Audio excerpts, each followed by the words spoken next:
예, 왜 법원 행정처라는 조직이 국회의원 개인의 형사 사건까지 미리 검토하면서 공을 들였는지 관련해서 궁금한 점들이 많습니다. 취재 기자와 하나하나 풀어보도록 하겠습니다.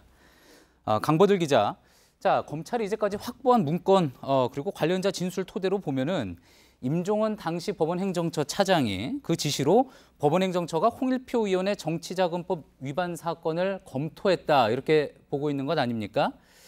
자, 앞서 민사 사건에서도 비슷한 검토가 있었던 걸로 또 파악이 됐었는데 홍 의원이 얼마나 중요했으면 법원행정처 입장에서는 중요했으면 그랬나 하는 생각이 우선 드는군요. 예, 오늘 보도한 정치자금법 위반 문건, 검토 문건 외에도요, 민사소송을 검토한 문건도 검찰이 확보했습니다. 예. 홍 의원에 대한 법원행정처의 감정이 어땠는지는 이 문건을 보면 바로 알 수 있습니다. 2015년 3월 작성된 법사위원 대응 전략 문건입니다.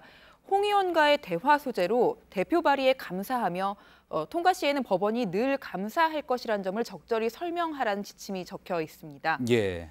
지금도 감사하고 앞으로도 감사할 것이다. 이렇게 내용이 적혀 있다는 거죠. 자, 이 부분은 뭐 앞서 저희가 이제 소개한 바도 있지만 홍일표 의원이 양승태 대법원장 수건 사업이던 상고법원 도입에 앞장을 서서 이제 필요한 법안을 대표 발의했기 때문이다. 이런 해석이 나오는 거죠. 예, 당시 법무부는 사실상 상고법원 도입에 반대하고 있었습니다. 이 때문에 정부가 법안을 내는 이 정부 입법이 어려운 상황이었습니다. 그래서 법원행정처는 2014년 10월 국회 법제사법위원회 간사의 명의로 의원 입법을 하고 의원 100여 명 이상의 서명을 받겠다는 전략을 세웠습니다. 예. 이 계획대로 당시 여당이던 새누리당 간사 홍 의원이 법안을 대표 발의한 겁니다. 이 홍 의원이 발의한 법안은 앞서 법원행정처가 공청회에서 발표했던 안과 거의 흡사합니다. 예. 자, 그런데 법원행정처가 홍 의원을 좀 더 적극적으로 활용을 하려고 했던 흔적이 더 있다고 하죠. 예, 홍 의원을 통해 의원들을 설득하려 했습니다. 2015년 4월에 법원행정처는 재보선 이후에 전국을 분석하는 문건을 작성했습니다. 예. 당시에 새누리당이 압승을 거두면서 입지가 강화된 김무성 대표를 집중 설득해야 한다는 겁니다.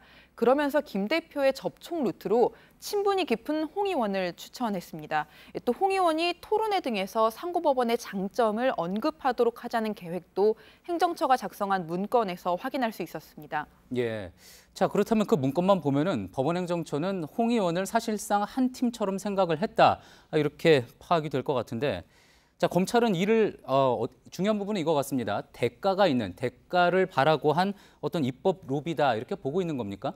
예, 검찰은 법원행정처가 작성한 정치자금법 위반 검토 문건 또 이제 민사소송 검토 문건 등을 확보하고 대가성 여부를 수사하고 있습니다. 지금까지 홍 의원은 소신에 따라 법안을 발의했을 뿐이며 거래는 전혀 없었다고 말하고 있습니다.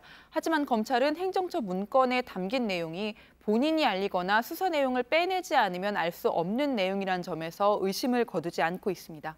예, 잘 들었습니다. 사회부 강보들 기자였습니다.